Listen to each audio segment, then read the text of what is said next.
ರಾಜಕಾರಣದಲ್ಲಿ ಬಿರುಗಾಳಿ ಎಬ್ಬಿಸಿದ ಬಿಜೆಪಿ ಕ್ಷೇತ್ರ ಮರು ವಿಂಗಡಣೆ ಮಸೂದೆ ಮಂಡನೆಗೆ ಈಗ ಪ್ಲಾನ್ ಆಗ್ತಾ ಇದೆಯಾ ಅನ್ನುವಂತಹ ಪ್ರಶ್ನೆ. ರಾಷ್ಟ್ರ ರಾಜಕಾರಣದಲ್ಲಿ ಬಿರುಗಾಳಿ ಎಬ್ಬಿಸಿದ ಬಿಜೆಪಿ ಕ್ಷೇತ್ರ ಮರು ವಿಂಗಡಣೆ ಮಸೂದೆ ಮಂಡನೆಗೆ ಪ್ಲಾನ್ ಅನ್ನುವಂತಹ ಪ್ರಶ್ನೆ ಆಗ್ತಾ ಇದೆ. ಲೋಕಸಭಾ ಕ್ಷೇತ್ರ ಮರು ವಿಂಗಡಣೆಗೆ ಹೊಸ ಸೂತ್ರ.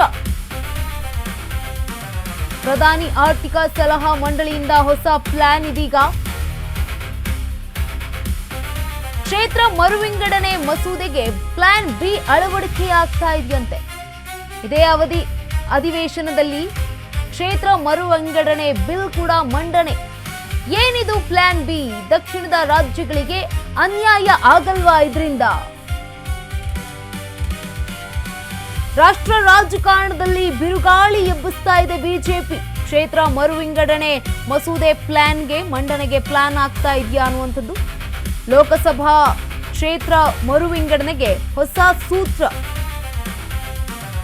ಪ್ರಧಾನಿ ಆರ್ಥಿಕ ಸಲಹಾ ಮಂಡಳಿಯಿಂದ ಹೊಸ ಪ್ಲಾನ್ ಕೂಡ ರೆಡಿಯಾಗಿದೆಯಂತೆ. ಕ್ಷೇತ್ರ ಮರು ವಿಂಗಡಣೆ ಮಸೂದೆಗೆ ಈಗ ಪ್ಲಾನ್ ಬಿ ಕೂಡ ಅಳವಡಿಕೆಯನ್ನ ಮಾಡಿಕೊಳ್ಳಲಾಗ್ತಾ ಇರುವಂಥದ್ದು. ಈ ಒಂದು ಪ್ಲಾನ್ ನಿಂದ ದಕ್ಷಿಣ ಭಾರತಕ್ಕೆ ಏನಾದ್ರೂ ಸಮಸ್ಯೆ ಆಗುತ್ತಾ ಅನ್ನುವಂಥದ್ದು ಪ್ರಶ್ನೆ ಇದೆ.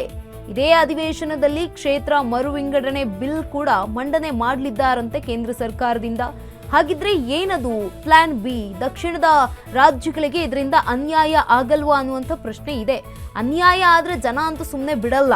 ರಾಷ್ಟ್ರ ರಾಜಕಾರಣದಲ್ಲಿ ಬಿರುಗಾಳಿ ಎಬ್ಬಿಸಿದ ಬಿಜೆಪಿ ಇದೀಗ ಕ್ಷೇತ್ರ ಮರು ವಿಂಗಡಣೆ ಮಸೂದೆ ಮಂಡನೆಗೆ ಪ್ಲಾನ್ ಮಾಡಿಕೊಳ್ತಾ ಇದೆಯಾ ಅನ್ನುವಂತಹ ಮಾಹಿತಿಗೆ ಲಭ್ಯ ಆಗ್ತಾ ಇದೆ. ಲೋಕಸಭಾ ಕ್ಷೇತ್ರ ಮರು ವಿಂಗಡಣೆಗೆ ಹೊಸ ಸೂತ್ರ ಈಗ ಬರ್ತಾ ಇರುವಂತದ್ದು.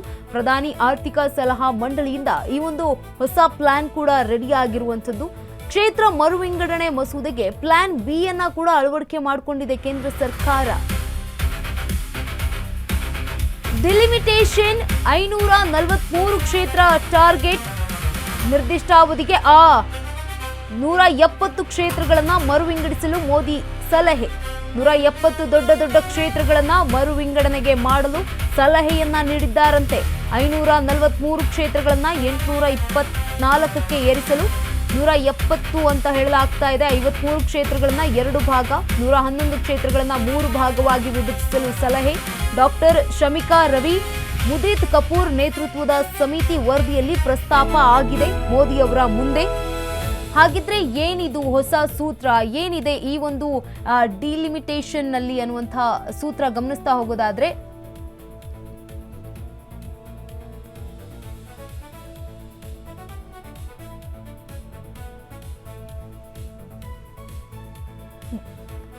ದಕ್ಷಿಣ ಭಾರತಕ್ಕಿಂತ ಪಶ್ಚಿಮ ಉತ್ತರದ ರಾಜ್ಯಗಳ ಪ್ರಾತಿನಿಧ್ಯ ಹೆಚ್ಚಳ ಆಗುತ್ತೆ ಅನ್ನುವಂತಹ ಮಾಹಿತಿ ಲಭ್ಯ ಆಗ್ತಾ ಇದೆ.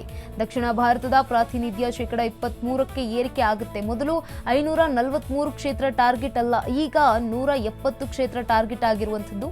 173 ನಿರ್ದಿಷ್ಟ ಕ್ಷೇತ್ರ ವಿಂಗಡಣೆ ಆಗ್ತಾ ಇರುವಂಥದ್ದು. ವರದಿ ಅನ್ವಯ 2 ಭಾಗಗಳಾಗಿ ವಿಭಜನೆಗೊಳ್ಳುವಂತಹ ಪ್ಲಾನ್ ಕೂಡ ಇದೆ ಅಂತ ಹೇಳಲಾಗ್ತಾ ಇದೆ. ಮೊದಲು ಒಂದು ಸೂತ್ರವನ್ನ ಗಮನಿಸ್ತಾ ಹೋಗೋದಾದ್ರೆ, ಮೊದಲು 543 ಕ್ಷೇತ್ರ ಟಾರ್ಗೆಟ್ ಅಲ್ಲ, ಈಗಿರುವಂಥದ್ದು 170 ಕ್ಷೇತ್ರಗಳ ಟಾರ್ಗೆಟ್. 543 ಕ್ಷೇತ್ರಗಳ ಪೈಕಿ 170 ನಿರ್ದಿಷ್ಟ ಕ್ಷೇತ್ರಗಳನ್ನ ಮರು ವಿಂಗಡಣೆ ಮಾಡಲು ರೆಡಿ ಆಗಿರುವಂಥದ್ದು. 543 ಕ್ಷೇತ್ರಗಳನ್ನ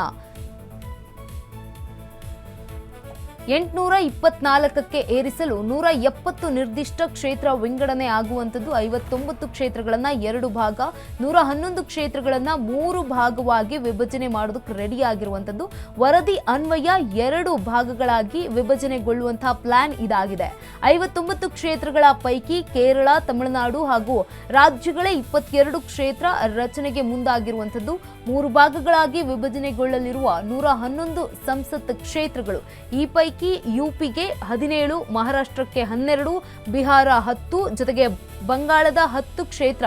ಇನ್ನು ದಕ್ಷಿಣ ಭಾರತಕ್ಕಿಂತ ಪಶ್ಚಿಮ ಉತ್ತರದ ರಾಜ್ಯಗಳ ಪ್ರಾತಿನಿಧ್ಯ ಹೆಚ್ಚಳ ಆಗುತ್ತೆ. ಇದರಿಂದಾಗಿ ದಕ್ಷಿಣ ಭಾರತದ ಪ್ರಾತಿನಿಧ್ಯ ಏನು 23.6ರಿಂದ 23.7ಕ್ಕೆ ಹೆಚ್ಚಳ ಆಗುವಂತಹ ಸಾಧ್ಯತೆ ಕೂಡ ಇದೆ.